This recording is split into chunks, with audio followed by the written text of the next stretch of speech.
আমাদের এই রাজ্যে এক সময় রাজ শাসন ছিল এই রাজ্য আমাদের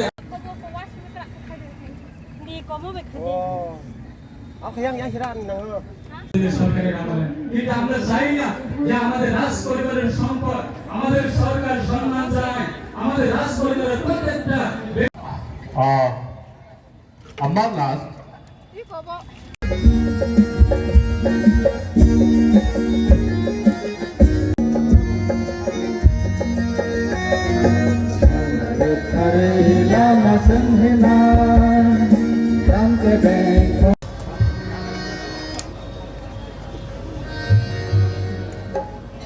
stage LUKUROGNO ya pokorobe lam soglaiana JOTO ajogi tongnai LUKUROGNO angkoina ya ora chamungno tui fai tongo sini TSA TC team sing ora chamung bisingtina জন্য জনজাতি সম্প্রদায়ের মহানায়ক ভগবান বিরসা মুন্ডাজি ওনার 148তম জন্মদিবসকে কেন্দ্র করে আজকে ভারত সরকারের নির্দেশে এবং আমাদের ত্রিপুরা রাজ্য সরকারের সহযোগিতায়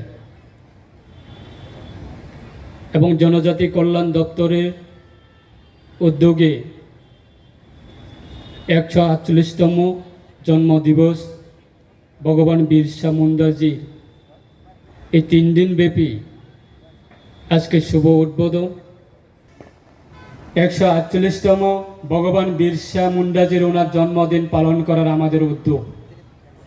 আপনারা অবগত আছেন যে আমাদের বিভিন্ন সময়ে বা বিভিন্ন দলে বিভিন্ন ব্যক্তির মাধ্যমে বিগত প্রায় আমাদের এই রাজ্য পরিচালনা করেছিলেন। তখন আমরা জানি যে বিভিন্ন সময়ে আমাদেরকে কেউ উপজাতি বলতো এবং কেউ ট্রাইবেল বলতো এবং কেউ আদিবাসী বলতো। তখন আমাদের দেশের সাথে আমাদের কোনো মিল ছিল না। আজকে তারপরে আমরা দেখি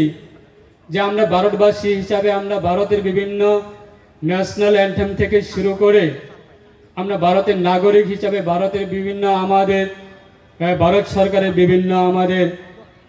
রাষ্ট্রসঙ্গীতগুলি আমরা পালন করি। কিন্তু তার মধ্যে আমরা দেখি বিগত দিনে আমরা কোনো সময়ে এক সময়ে কংগ্রেস ছিলেন এবং এক সময়ে অন্য দল ছিলেন এই রাজ্য পরিচালনা করেছিলেন। তখন কিন্তু আমরা দেশের সঙ্গে আমাদের পরিচয় তখন মিল নেই বন্ধুগণ। আজকে তার কারণে আমরা অত্যন্ত আমার ব্যক্তিগত পক্ষ থেকে আমি ধন্যবাদ জানাবো যে দেশের প্রধানমন্ত্রী যিনি দেশের প্রত্যেকটা নাগরিকের জন্য এবং বিশেষ করে আমাদের জনজাতি সম্প্রদায়ের যে আমাদের ভূমিকা যখন আমাদের দেশ স্বাধীনতার সংগ্রামের সময় দেশ স্বাধীনতা লাভের জন্য যারা সংগ্রাম করছেন যারা জীবন বলিদান দিয়েছেন তাদেরকে প্রত্যেকটা পরিবার থেকে তাদেরকে সম্মান দেওয়ার ক্ষেত্রে আজকে দেশের প্রধানমন্ত্রী উদ্যোগ নিয়েছে। এবং তার সাথে আমাদের রাজ্যের মাননীয় মুখ্যমন্ত্রী প্রফেসর ডক্টর মানিক সাহা মহোদয়ের নেতৃত্বে এবং দেশের প্রধানমন্ত্রী নরেন্দ্র ভাই মোদীর নেতৃত্বে আজকে আমাদের এই রাজ্যে আমাদের জনজাতি সম্প্রদায়ের একটা ঐক্য আওয়াজ তোলার জন্য সুযোগ দেওয়া হয়েছে। তার কারণে আমরা অত্যন্ত খুশি এবং অত্যন্ত ধন্যবাদ জানাই বন্ধুগণ। কিন্তু বিগত দিনে আমরা সেরকম কোনো দিনে দেখিনি যে আমাদের দেশের জন্য যারা লড়াই করছেন আমাদের দেশ স্বাধীনতার জন্য যারা বলিদান দিয়েছেন প্রত্যেকটা সৈনিক থেকে শুরু করে বিভিন্ন মহল থেকে যারা আজকে দেশের স্বাধীনতা সংগ্রামের জন্য যারা নিজের পরিবার এবং নিজের দেশের জন্য নিজের রাজ্যের জন্য নিজের মাটির জন্য যারা বলিদান দিয়েছে তাদেরকে সম্মান জানানোর ক্ষেত্রে কিন্তু তখন আমরা সময় পাইনি তখন আমরা সম্মান পাইনি বন্ধুগণ। আজকে তার কারণে আমরা এই 3 দিন ব্যাপী আজকে আমাদের এই জনজাতি গৌরব দিবস হিসাবে দেশব্যাপী আজকে এই প্রোগ্রাম চলছে এবং আগামী দিনে আমাদের 2 দিন প্রোগ্রাম হবে। সে জায়গাতে বিভিন্ন আমাদের উত্তর পূর্বাঞ্চল থেকে শুরু করে দেশ বিভিন্ন আমাদের পার্শ্ববর্তী দেশ যেমন আমাদের বাংলাদেশ সেখান থেকেও আমাদের প্রতিনিধিরা আসবে এবং আমাদের উত্তর পূর্বাঞ্চল থেকে বিভিন্ন রাজ্য থেকে প্রতিনিধিরা আসবে এবং আমাদের দেশে যিনি জনজাতি কল্যাণ দপ্তরের যিনি চালাচ্ছেন যিনি মন্ত্রী রয়েছেন উনিও আসবে শুনেছি আমরা। তাই আমরা আগামী আমাদের এই যে জনজাতি গৌরব দিবসকে আমরা সকলেই একসাথে মিলে আমাদের সম্মান এবং আমাদের ঐতিহ্য,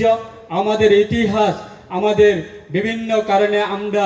আজকে জনজাতিরা বঞ্চিত, বিভিন্ন কারণে আমরা জনজাতিরা আজকে সেই সম্মানগুলি আমরা বিগত দিনে পাইনি বন্ধুগণ। তার কারণে আজকে আমরা বুক ফুলিয়ে বলতে পারি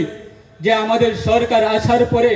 আজকে আমরা যে জিনিসটা আমরা সম্মান দিচ্ছি, যে জিনিসটা আমরা প্রত্যেকটা প্রোগ্রামে আমরা অতিথিকে আমরা সম্মান জানাই, বিভিন্ন রাজনীতি দল সভা হোক না কেন, সরকারি যে কোনো প্রোগ্রাম হোক না কেন, যে কোনো এনজিও সংগঠন হোক না কেন, যে কোনো নিজের দলের মধ্যে একটা সম্মান গিফটগুলি দেওয়া হচ্ছে। আজকে আমাদের এই জনজাতির সম্প্রদায়ের রিসাগুলি আজকে দেশের মধ্যে সীমাবদ্ধ থাকেনি, আজকে বিভিন্ন দেশের মধ্যে আমাদের এই রিসাগুলি সম্মান পেয়ে যাচ্ছে বন্ধুগণ। আজকে তার কারণ হচ্ছে